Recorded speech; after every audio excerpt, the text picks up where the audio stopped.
Thank you for watching, liking, commenting, sharing, and subscribing right now.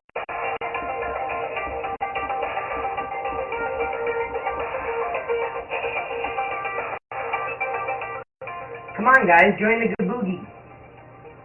It's a toll-free number. It's a new teleconferencing service that we're trying. Because they can let us do it 24 hours a day and record and podcast everything. Is someone there? Yeah, Bear's here. Bear? Yep. You are a rock star, Bear. I don't know about that, but I'm good at dialing numbers. Well, exactly. Here, I should probably put the phone up by the microphone. Well, by the, Well, I muted your stream so I wouldn't do feedback. Well, what we're probably going to do, I think we're gonna play with it. But the idea is that this will always be a constant audio back channel. That man has joined the conference. What I'm thinking about doing here, actually, I hit record now on the Gaboogie interface. Although it'd be nice that when the first person joins the conference, it would start automatically. Okay, so now it's recording, and much like the free conference at freeconferencing.liveoffice.com, Has joined the conference. I think it'll podcast as well. So what I think we're going going to... on me. I can see your lips moving, but I hardly hear you talking. Oh, you can hardly hear me talking on the phone? There's packet dropping just like on Ustream. It seems to be choppy. Well, I think I'm running too much technology at one point at any given time. Hang on, let me turn off my BitTorrent. Has joined the conference. I was downloading all the conference. I was downloading all the episodes of Star Wars there on BitTorrent. I won't do it anymore. Buddy boy. Yeah, but isn't this going over the phone lines and not internet? Ah, but it's Vonage. Oh, Vonage. That voice. Yeah, okay.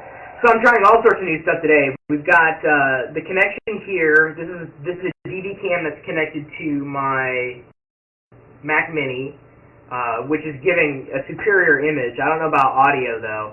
Audio, I have a feeling I'm going to have to either get a different DV cam with a wireless mic somehow and use that. You probably need to get a mixer and put it in that nice fancy microphone you got on the desk. Yeah, but the mixer at that point, then the mixer. See, the way you've kind of seen how my office is laid out. The problem with the mixer at this point is that, again, the Mac Mini is connected to my entertainment center, which is completely disconnected from my main office desk area. Does that make sense? You've seen it as I've kind of panned around here. Yeah, but is that camera a USB camera? No, it's a FireWire. What's connected right now? FireWire input? Yeah, and the reason why it's FireWire because it's a DV cam, and the reason why I've got it hooked up this way is because there have been times that I've had to reboot this machine, and the Mac needs to reboot every once in a while, but not as frequently as the main machine.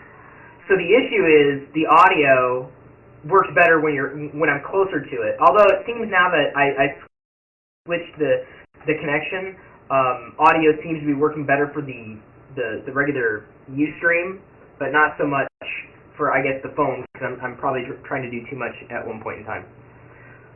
But anyway, so even if I had a mixer, I could connect the mixer to. I don't know how easily that could be done because I'd have to move the Mac Mini, at which point I wouldn't be able to use the television as a second monitor. I've got it connected through DVI to HDMI on my the big screen. The other issue is that beyond being separated, the only way I could get around it is to have some kind of wireless mic, and I know my HD camera it has a wireless Bluetooth microphone that works really well, but the problem is that it doesn't do FireWire. So I'm stuck.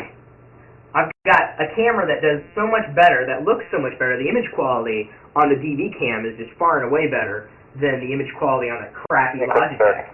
The Logitech AJAX good for has joined the the conference. over-the-shoulder shot, but the issue is that, you know, it's got to be tethered to something, and that something right now is the Mac Mini, because it joined the conference. because it works, in my opinion, it works the best out of like every piece of technology I have here that I don't necessarily use on a regular basis, because like laptops die, you've got to plug them in. Even the MacBook, again, you've got cables and cords running all over the place. I need something like kind of permanent. And so right now I just, you know, I've got it set up on just a mini, like a little tripod, the camera, and it's pointing down at my desk for the best image. And audio is the question. So I've got to find some type of wireless, because it's the only way I think it's going to be able to work. It's the only way. Camera is FireWire or USB? FireWire. USB connect. It does have USB connectivity. It's an old Canon. I know. Well, what you need to get is they sell a 2-port, you know, podcaster special FireWire mixer that will take FireWire. You need to get your audio stream into the Mac Mini. So I can do that. FireWire port. Well, see, I can do that, Bear. I can just disconnect. I mean, I could disconnect my USB mic and string it back into the Mac Mini. But again, here, I'd show you, but I'm afraid of unplugging something. There's nothing. I'd have to run it across the floor, which it's not the most elegant solution. But I'm saying, you should do that, because if you do wireless, you're just introducing another level of latency. Yeah, I guess. Well, I think what I need to get, I definitely need a longer USB cable. How long can USB cables go? 20, 30 feet easily, without trouble, if it's good cable, 50 feet. Yeah, I definitely need a good shielded cable. I just got the FireWire one today. I waited so long to get that damn thing. Because the quality of the camera, I think the advantage of doing a microphone into the Mac Mini, it gives you an alternate recording platform. So in case you need to record locally, you can. Well, see, that's why I like having the USB mic. See, because the thing is I was running into issues having this plugged in. I've got to have the camera and the stream and everything running on a separate computer. Because, number one, when I've run into Skype and audio issues trying to run things through my primary computer when I was also running Ustream. There was huge issue there. The conference. That was number one. Number two, having it off the main system on a more stable system, that being you know the Mac, it's having issues though. Like sometimes if the DV disconnects, it'll crash. FireWire will crash. Either Firefox or Safari on OS X, and it's an Apple issue. I don't know what specifically, but the idea is that I can have this camera running on direct, not battery power, but directly into an outlet, running through the Mac Mini, which is on anyway. So it's constantly streaming no matter what happens with this machine. So this machine completely runs independent. What the issue is connecting either the USB condenser mic or using a different mic altogether into the Mac Mini, which is it's extremely possible. Either way, I've got fantastic microphones. I mean, you've seen my podcasting setup. I've got I've got. It's great. I mean, this is a great microphone. Has joined the conference. It's a directional Sennheiser 835. Oh, someone's listening to the stream right now. It's okay. It's an E835. The issue with this is you literally have to be pointed directly at it. It's not like this mic. It basically takes kind of what's in the room. And I like having that mic set up there specifically for the PC. Just because it's there, it's always on, it's a quality mic, rather than having to plug, unplug. So, I don't know what the elegant solution is. I don't know if there is an elegant solution. It needs to be a different audio source rather than the source that's on the camera itself. And the only way of doing it... one thing you might want to consider is because you've already done it has left the conference. So you can run two microphones. I'm not talking a big one. I'm talking like a little 4-channel one that allow you to run two microphones into the same input stream for your Ustream. But you've already done an interview once there, so well, I'm not sure. that'll also allow you to control gain levels and everything else. You mean on an actual little mixer? The issue is 2-channel and 4-channel mixers. But again, the issue is that I have to be able to connect. I mean, I wonder how I could, if the mixer would allow me to. I mean, am I looking at having two microphones then sitting on the desk? I mean, that's kind of. You would bring out the second one if you were interviewing somebody. Well, that's the thing is like I have no other microphone to connect to this for any kind of interview. Although if I picked up something like that, I've been thinking about getting like one of those on the head, the small thin ones. Leo uses them all the time. David Lawrence was using them in his earlier YouTube thing. High quality audio. I was thinking about using one of those. From Gaboogie. What's that? Has joined the conference. Yeah, I've got some feedback for Gaboogie. Has left the conference. Like that. We don't need to hear when people leave. I suppose if there's a mixer. Has left the conference. Everyone's leaving, aren't they? It's really choppy, isn't it? What's that? Some other people joined in the conference and you went all choppy. Oh. It could be, I don't know, maybe it could be an issue of too many people on at one time. I shut everything down that I can possibly shut down. It could be a shortcoming. Well, no, I mean, from on our end, everybody sounded nice and clear, the people joining in. Well, and, here's the thing. What we're gonna be doing, because right now people who haven't called in can hear on Ustream. What we're going to do is, and he says maybe I don't know. Can I talk about this? I don't know if I can talk about it. Well, I can talk about what I want. I think. I'm on the call with you, Chris. So if you want to ask me questions, go ahead. Okay, great. So this is Erik. Yeah, this is Erik. Chris. Okay, this is Erik. Chris, this is Dan Gibbons, the other Gaboogie guy on the phone. Very cool. The Gaboogie guys are on. Yes. What I've been wanting to do with this whole live aspect, even if I can't be live, during someone else live, There are 4 other members in conference. Doing something crazy. But what I want is kind of like an audio back channel where, the way I envision it is kind of like a 24-hour tech support call where, whether we can break it out into hours and those hours can be recorded, maybe the community can take quote-unquote show notes for those hours, archived in such a way that you literally have 24 hours availability for people who want to call in with questions or people call in with answers, having it streamed, this audio stream live is like either a back channel on the live site or embedded anywhere so that anybody could listen in on the phone call and it becomes this, ongoing tech support, yada, yada, yada. And of course, I'm sure advertisers would just go apeshit for that kind of thing.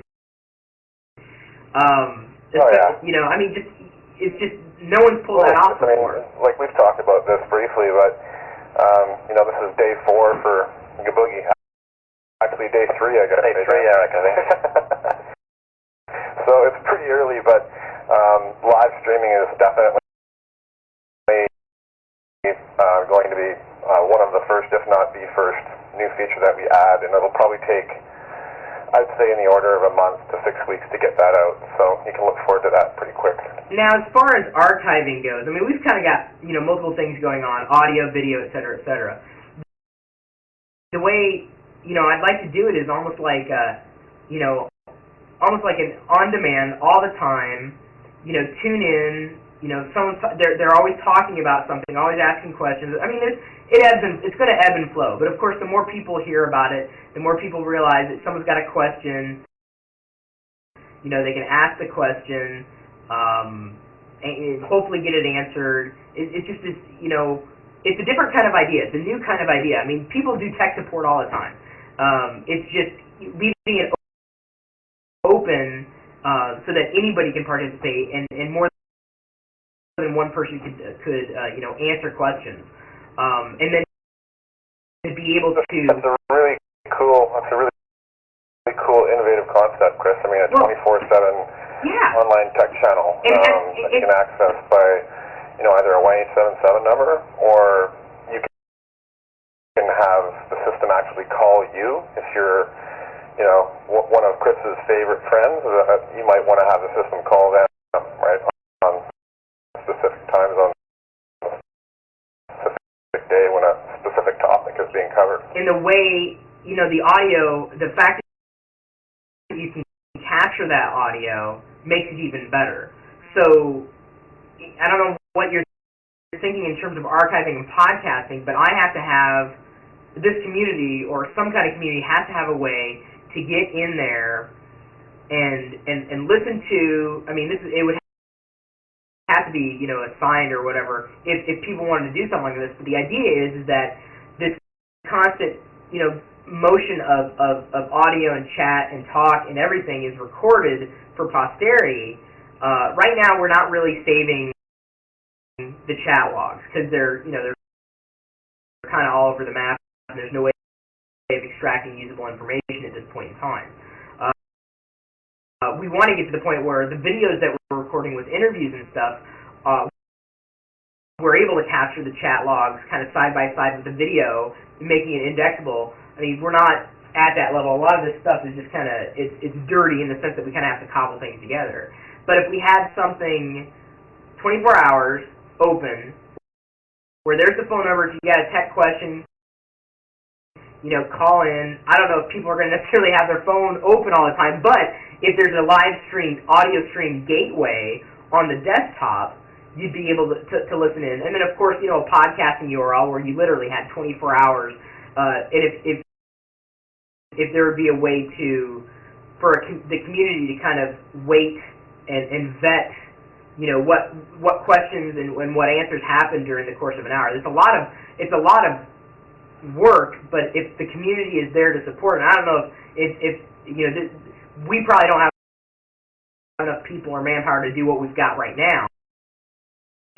But the hope is that as it grows, you could basically say, who wants to tackle this hour and write up what happened, et cetera, et cetera, et cetera. So then you've got basically show notes that can be posted to our blog, the podcast, the MP3 that can be recorded and downloaded for posterity, so that it's just this evolutionary, just constant chain of tech support that anybody can join in on. So it's not, it becomes, the idea is that, this is where I thought that podcasting was kind of dead to me, because, you listen to a show, and there's no way to interact with it other than in comments or trackbacks, and quite frankly, that seldom happens, unless, of course, you've got a very, very, very, very popular kind of show. But more importantly, actually letting the listeners be part of the show and be that, and whether that's something where it's open all the time, and someone says, okay, from this time to this time, I promise to be on the phone, so if anybody calls in, I'll be able to answer, and if I can't find the answer, it'll be my responsibility to try to find it. The real cool thing about that, Chris, is that the way we've designed this system is it really allows you to use that flexibility to its maximum power. So if you need to bring somebody into the conference and they're maybe not aware that the conference is going on, but you really think that maybe they should be in the call, like maybe you want to bring Leo into one of your tech talks, right, in one of these conference calls. It's really easy to do with this. Basically, all you do is just enter the stuff into the fast add, hit add attendee. It brings them into the conference call. Like, it'll call him and bring him in, and then that user will be in your phone book forever, so that the next time You don't have to do a fast ad. You just drag him from the phone book into the conference call. I have a feeling that if I see this unfolding the way I want it to unfold, I have a feeling it will get so my phone book, that phone book, will become unwieldy real quick, which is a good thing. I think it's trying something that really hasn't been tried before, and that's really what that's kind of what drug me into the Ustream thing, is the fact that I didn't have to pay for infrastructure to get what I wanted to get done, because it's like, you can pay for that infrastructure, but then you have to figure out your costs. Well, I've kind of figured out my costs, is trying to figure out how to make it work. So the idea of doing a podcast, of course, we've got pre-produced, pre-roll and post-roll.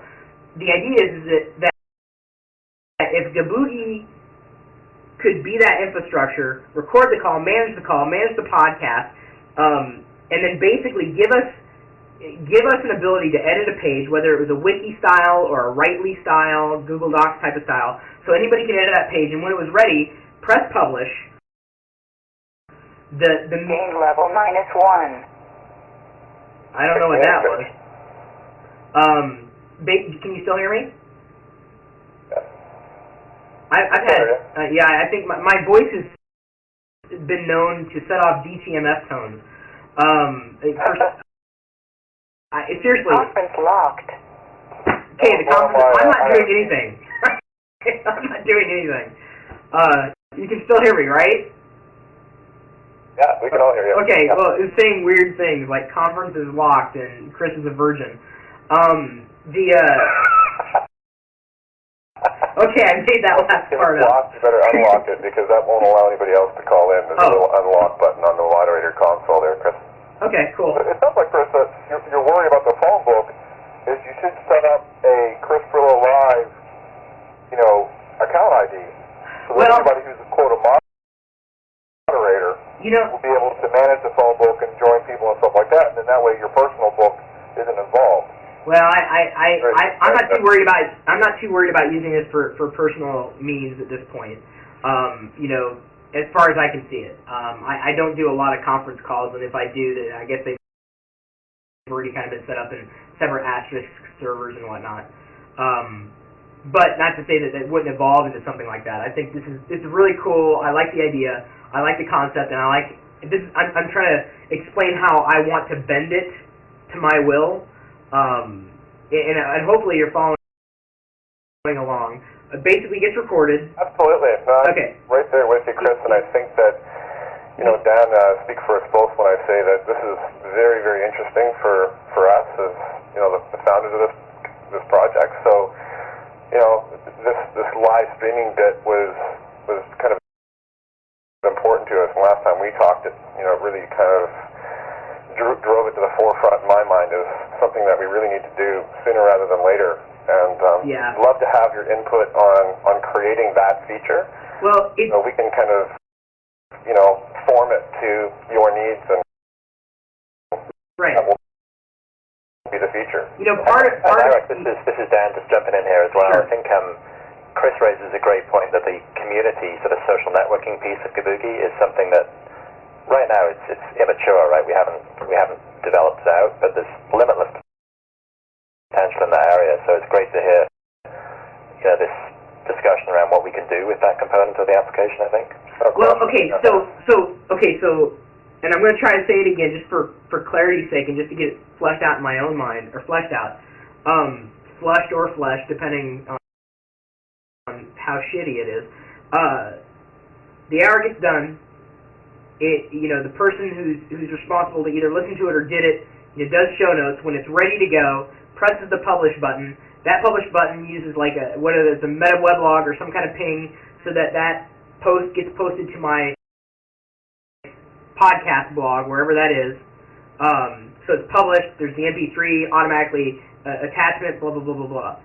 So then in that conference that gets recorded, this is something that I think TalkShoe is doing, where they're paying the producers for advertising and all that stuff. I don't know what kind of money they're talking necessarily. I'm interested in accommodating advertisers. I'm not necessarily interested in